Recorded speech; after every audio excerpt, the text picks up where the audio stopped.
TV से, picture से, गानों से, वो नंगी लड़कियों की तस्वीरों से हमारी आंखें गंदी हो चुकी हैं। अपने माँ बाप को देखें, अपने मदीना शरीफ की ज़ियारत करें। मैंने एक बच्चे को देखा, उसका पैर का ऑपरेशन होता है, डॉक्टर ने उसको सुन नहीं किया, वो नाखून वाला जो होता है, तो उसने कहा रुक जाइए ज़रा।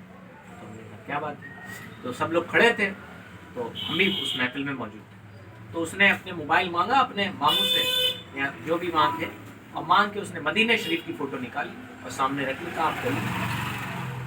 डॉक्टर ने कर दी।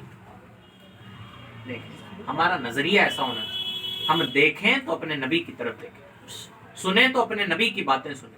कभी काबा शरीफ की याद में रोना, कभी मदीना शरीफ। और फरमाया गया ना, एक औरत थी, उसका शौहर बहुत नेक नहीं था। जब इंतकाल हो गया तो लोगों ने उसे ख्वाब में देखा, और देख के देखा कि वो जन्नत में टहल रहा है, जन्नत की नेमतें उसके पास है।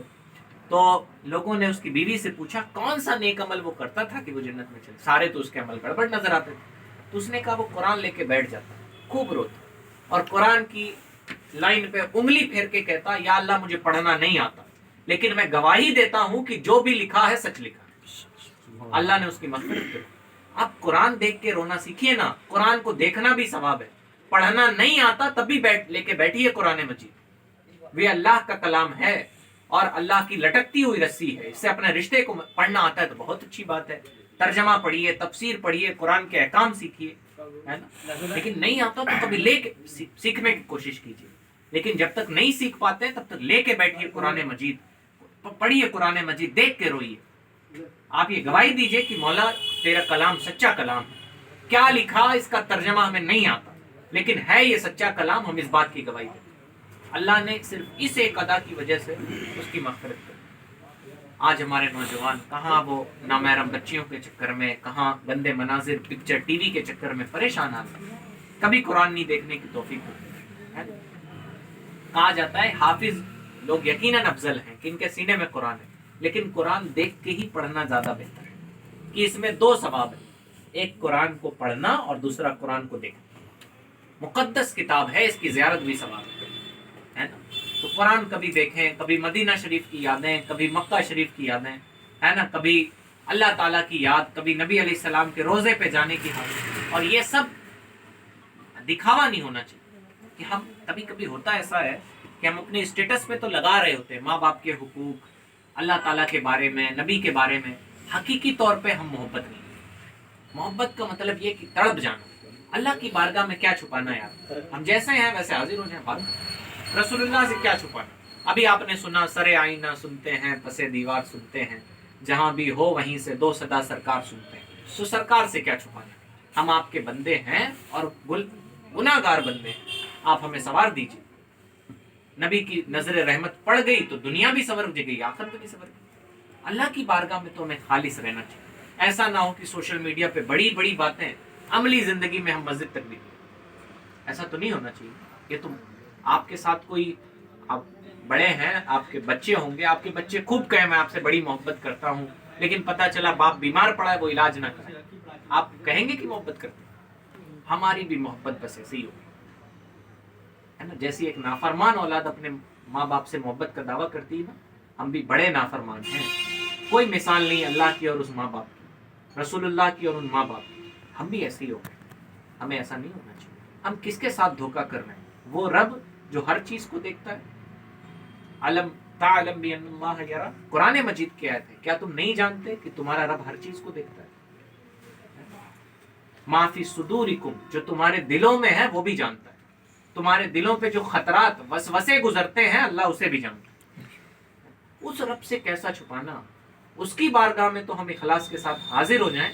इंशाअल्लाह ताला आप मस्जिदों तक आएं और हमारी माएँ बहन, बात मुसल्ले मस्जिद की छिड़ी है तो मैं बताऊं कि एक बुजुर्ग हैं, उनका नाम नहीं मुझे मालूम, उनकी माँ उनको मुसल्ले पे लाती, नमाज पढ़ाती और उनके पीछे बैठ के दुआ करती, या अल्लाह यहाँ तक लाना मेरा काम था, दिल बदलना तेरा काम, इससे आगे मैं कुछ नहीं जानता। मैं मुसल्ले तक ले आई, मैं तेरे दर तक ले आई, करीम मौला इसका दिल बदल दे, बुराइयों से इसके दिल को पाक कर दे। हमारी माएँ बहनें आज अपने बच्चों के लिए ऐसी दुआएं करें, पहले मस्जिद भेजें, फिर घर में बैठ के खुद मुसल्ले पे दुआएं।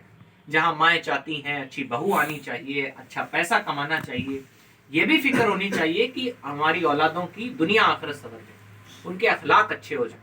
اخلاق کا مطلب لوگوں کے ساتھ رویہ، ماں باپ کے ساتھ، بیویوں کے ساتھ۔ نبی علیہ الصلوۃ والسلام تو حضرت عائشہ سے فرماتے تھے چلو دیکھتے ہیں وہاں کون پہلے پہنچتا ہے، ہم کہ تم۔ نبی حضرت عائشہ ہمارے نبی علیہ الصلوۃ والسلام کی بیوی، مسلمانوں کی ماں ہے نا۔ اب بتائیں کیا ہم ایسا کر پاتے ہیں اپنے گھر والوں کے ساتھ؟ ہم تو گھر میں آئے تو سب سے بڑے کھڑوس گھر میں ہم، باہر والوں کے سامنے بھلے جھک جائیں گے، گھر میں نہیں جھکنا۔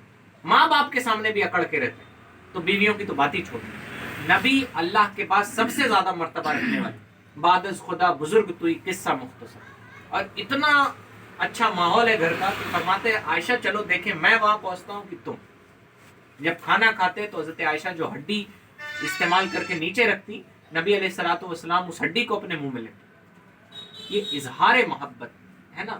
نبی علیہ السلام اپنی والدہ کی قبر مبارک پہ جا کے یوں بیٹھ کے نبی علیہ الصلوۃ والسلام روتے، اور فرمایا نا نبی علیہ السلام نے اس شخص کی ناک خاک آلود ہو، اس شخص کی ناک خاک آلود، یعنی وہ دنیا آخرت میں بے عزت ہو جائے۔ مفہوم حدیث یہ 3 بار فرمایا۔ لوگوں نے پوچھا کون؟ کہا جو اپنے ماں باپ یا دونوں میں سے ایک کو، مفہوم حدیث ہے، بڑھاپے میں پائے اور ان کی خدمت کر کے جنت میں نہ جا پائے۔ آپ یہ نہ دیکھیے کہ ماں باپ کیا کرتے ہیں۔ لوگ کہتے ہیں ماں باپ میرے بے نمازی ہیں، ایسے ہیں ویسے، نہ، ماں باپ کیسے بھی ہیں خدمت کرتے رہے۔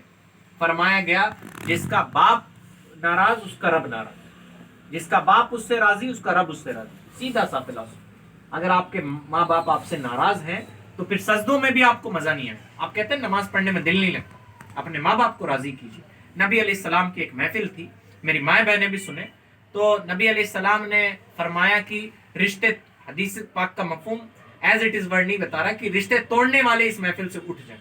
تو ایک نوجوان اٹھا اور وہ گیا دوڑ کے اپنی خالہ کے پاس اور معافی مانگ کے نبی علیہ السلام کی بارگاہ میں۔ نبی نے فرمایا جس محفل میں رشتے توڑنے والے موجود ہوتے ہیں اس محفل کی دعا قبول نہیں ہے نا۔ رشتے توڑنے کا مطلب یہ نہیں کہ جو آپ سے رشتہ توڑے پھر اس سے، یہ دین اسلام نے کبھی تکبر نہیں سکھایا، عاجزی سکھائی ہے نا، کہ خالو نے ڈانٹ دیا تو آپ خالو سے نہیں بات کریں گے، یہ بچوں کی بات ہے۔ ماموں نے ڈانٹ دیا تو ماموں سے نہیں بات کریں گے، ہے نا، ایسا نہیں ہونا چاہیے۔ بلکہ فرمایا جو رشتے توڑے تم ان سے رشتے جوڑو، تھوڑی سی پہل کریں اللہ کی رضا کے لیے۔